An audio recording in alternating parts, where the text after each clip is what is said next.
ছাত্রলীগের একদম post holder না, নেতৃত্ব পর্যায়ের লোকজনকে নিয়োগ দেওয়া শুরু করলো। বিচার বিভাগ কার্যত কোনো ধরনের ফাংশনিং কিছু ছিল না, ছিল শুধুমাত্র শেখ হাসিনা ওয়াজের পারপাস সার্ভ করার জন্য। রাষ্ট্র বনাম বেগম খালেদা জিয়া, এটা ছিল চুক্তি, তো মাত্রার বাইরে চলে গিয়েছিল, যে কারণে তো 5ই আগস্ট সৃষ্টি হয়েছে। কায়সার কামালরা ভবিষ্যতে যদি বিচারক হয়, সে কি দলকে এক সাইড করে রেখে পুরোপুরি বিচারটা করতে পারে? শারীরিকভাবে নাজেহাল করা হয়েছিল, ব্যাড প্রেসিডেন্ট। কেন সেটা কেন করা হয়েছিল? তিনিও কিন্তু তাদের ঘরানার।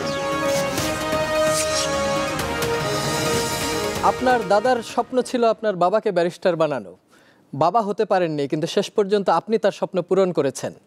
ঢাকা বিশ্ববিদ্যালয় থেকে লন্ডনে গিয়েছেন, লন্ডনে গিয়ে আবার পড়াশোনা করেছেন। লিঙ্কনস ইন থেকে শেষ পর্যন্ত ব্যারিস্টার কায়সার কামালের পেশা জীবনও দীর্ঘদিন হয়ে গেছে। আপনি আইন পেশায় থাকা অবস্থায় বিচার বিভাগের স্বাধীনতা নিয়ে অনেকবার কথা বলেছেন এবং এই আলোচনাটা পুরো দেশ জুড়েই হয়েছে। এই যে ইন্টারিম গভর্নমেন্ট, এই গভর্নমেন্টের আমলে এসে বিচার বিভাগকে আপনি কিভাবে পর্যবেক্ষণ করছেন? ধন্যবাদ। আমি প্রথমেই ধন্যবাদ জানাচ্ছি আমাকে আমন্ত্রণ জানানোর জন্য। সেই সাথে যারা আজকের দর্শক শ্রোতা রয়েছে সকলের প্রতি আমি সালাম জানাচ্ছি। দেখুন, আসলে গত 16-17 বছর, পার্টিকুলারলি সিন্স 2009, আমাদের রাষ্ট্রের যে 3টা অঙ্গ, তার মধ্যে parliament, which is legislature, and executive and judiciary, এই 3টা অঙ্গ নিয়েই একটা রাষ্ট্র। সো পার্লামেন্ট ওই সময়টা থেকে 5ই আগস্ট পর্যন্ত became rubber stamp of Sheikh Hasina, পলাতক শেখ হাসিনা। এক্সিকিউটিভটা হয়েছিল হার মাস্টার ভয়েস, অর্থাৎ তিনি যা চাইতেন তাই হতো। প্রথম দিকে জুডিশিয়ারি কিছুটা চেষ্টা করছিলেন, বিকজ 2008 পর্যন্ত যে নিয়োগগুলো হয়েছিল comparatively far better then what we have today. So যে কারণে জুডিশিয়ারি আস্তে আস্তে আপনার নিচের দিকে যাওয়া শুরু করলো 2009-এর পর থেকে, এবং ক্ষমতায় এসেই তিনি ছাত্রলীগের কেন্দ্রীয় নেতাদের জাজ হিসেবে নিয়োগ দিলেন। যেমন সাবেক প্রধান বিচারপতি জনাব ওবায়দুল হাসান শাহীন সাহেব এবং এনায়েতুর রহিম সাহেব, যারা ছাত্রলীগের প্রেসিডেন্ট ছিলেন, সেক্রেটারি ছিলেন। তারপরে লিজু সাহেব, যিনি ঢাকা বিশ্ববিদ্যালয় শাখা ছাত্রলীগের সেক্রেটারি প্রেসিডেন্ট ছিলেন। এরকম ছাত্রলীগের একদম পোস্ট হোল্ডার না, নেতৃত্ব পর্যায়ের লোকজনকে নিয়োগ দেওয়া শুরু করলেন। ওই যে নিয়োগ প্রক্রিয়া থেকে শুরু হলো, তখন আমি যেটা বললাম যে parliament became rubber stamp, executive became her master voice, judiciary exploited. তখন এই প্রক্রিয়ার সাথে কেউ ছিল নীরব সাক্ষী, কেউ ছিল বাধ্যগত সাক্ষী, আর কেউ ছিল প্রতিবাদী সাক্ষী। আমরা আইনজীবী সমাজ ছিলাম প্রতিবাদী সাক্ষী, বাট সেটা থেকেও আমরা নিষ্কৃতি পাইনি। আপনারা জানেন ওই সময়ে শপথবদ্ধ রাজনীতিবিদ হিসাবে এই ছাত্রলীগের যারা বিচারপতি হয়েছিলেন, তারা নিজেদেরকে শপথবদ্ধ রাজনীতিবিদ হিসাবে স্বীকৃতি দিয়েছিলেন, এবং সেটা প্রধান বিচারপতির সভাপতিত্বে একটা অনুষ্ঠানে ওনারা বলেছিলেন যে আমরা শপথবদ্ধ রাজনীতিবিদ। এবং ওনাদের ভাষায় তখন একজন মাননীয় বিচারক তৎকালীন সময়ে বলেছিলেন যে সারা বাংলাদেশের বিশ্বের নির্বাচন নিয়ে কোনো কথাবার্তা নেই, বাংলাদেশের নির্বাচন নিয়ে কেন আমেরিকা বা অন্যান্য দেশগুলো এত কথা বলছে। অর্থাৎ বিচার বিভাগ কার্যত কোনো ধরনের ফাংশনিং কিছু ছিল না, ছিল শুধুমাত্র শেখ হাসিনা ওয়াজের পারপাস সার্ভ করার জন্য। যেমন অনেক রাজনৈতিক বিষয় যেগুলো রাজনৈতিকভাবে মীমাংসা হওয়ার কথা, সেই জিনিসগুলো অত্যন্ত ডেলিবারেটলি, সুকৌশলে এবং সুপরিকল্পিতভাবে বিচার বিভাগে টেনে নেওয়া হলো। ধরেন দেশনেত্রী বেগম খালেদা জিয়ার যে বাড়ি, আমি যদি প্রথম থেকে শুরু করি, 40 বছরের ওনার ভিটা, 100 বছরের লিজ, এবং রাষ্ট্র বনাম বেগম খালেদা জিয়া, এটা ছিল চুক্তি 1 টাকার বিনিময়ে। রাষ্ট্র বাংলাদেশ বনাম বেগম খালেদা জিয়া, সেই বাড়িটা মানে নিয়ে আপনার কি হয়েছে, শেষ পর্যন্ত ওনাকে ইভেক্ট করা হয়েছে, এবং তখন পর্যন্ত এই অ্যাপিলেট ডিভিশনে সেই বাড়ির মামলাটা পেন্ডিং।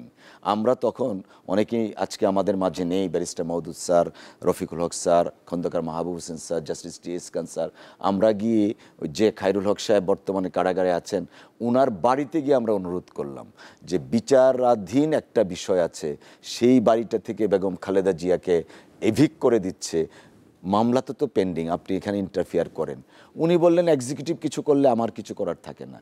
এই যে শুরু হলো বিচারের ব্যবস্থার পতন।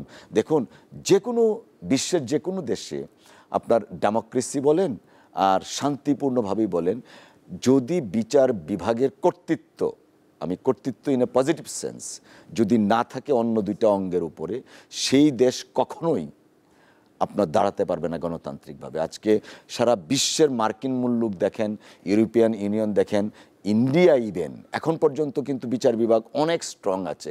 ইভেন পাকিস্তান প্রধানমন্ত্রীকে কিন্তু বিচার বিভাগ ডিসকোয়ালিফাইড করে দিচ্ছে।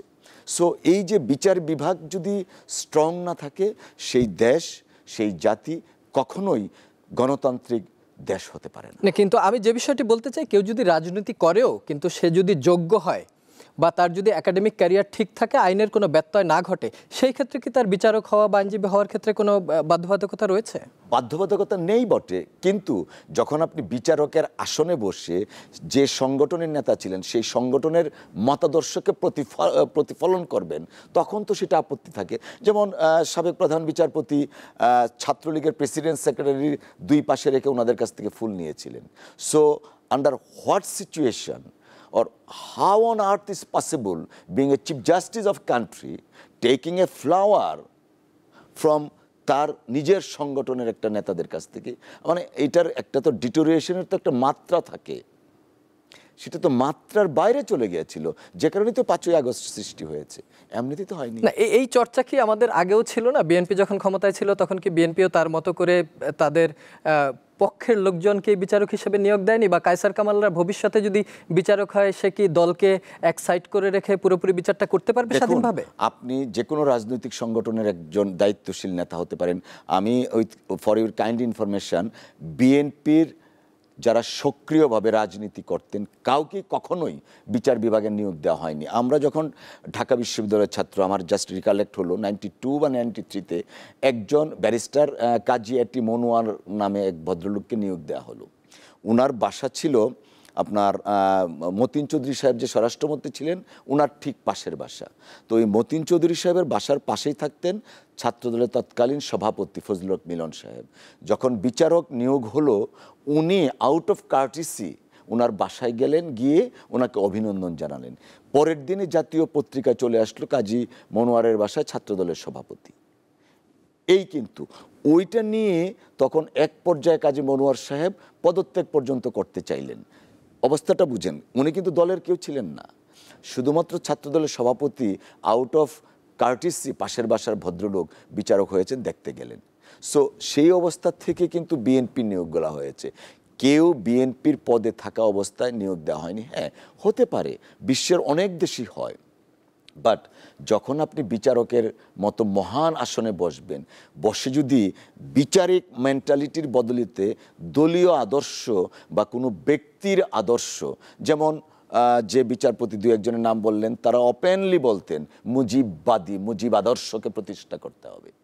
সো বাংলাদেশ তো মুজিবের একার দেশ ছিল না, এই বাংলাদেশ সকলের দেশ।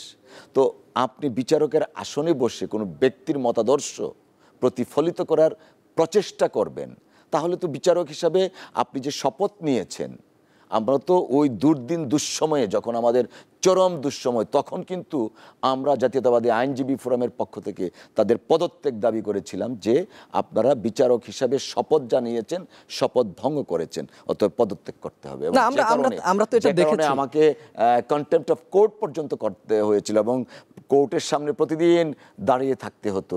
মানে it was not only like it's a humiliation. যাই হোক, আমরা তো এটাও দেখেছি যে এদেশের প্রধান বিচারপতিকেও চাপের মুখে দেশ ত্যাগ করতে তিনি বাধ্য হয়েছেন, এটাও তো আমরা দেখেছি। না, ওনাকে শারীরিকভাবে নাজেহাল করা হয়েছিল, আনফরচুনেটলি শারীরিকভাবে নাজেহাল করা হয়েছিল, হুইচ ইজ ব্যাড প্রেসিডেন্ট। কেন সেটা করা হয়েছিল?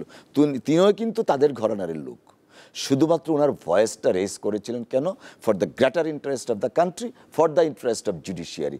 যে কারণে ওই যে আমি বললাম, পার্লামেন্ট ওয়াজ হার মাস্টার ভয়েস বা রাবার স্ট্যাম্প, জুডিশিয়ারিকেও রাবার স্ট্যাম্প করা হয়েছিল টু সাম এক্সটেন্ট। যে কারণে এটার প্রতিবাদ করতে গিয়ে তাকে দেশত্যাগ করতে হয়েছে, শারীরিকভাবে তিনি নাজেহাল পর্যন্ত হয়েছে।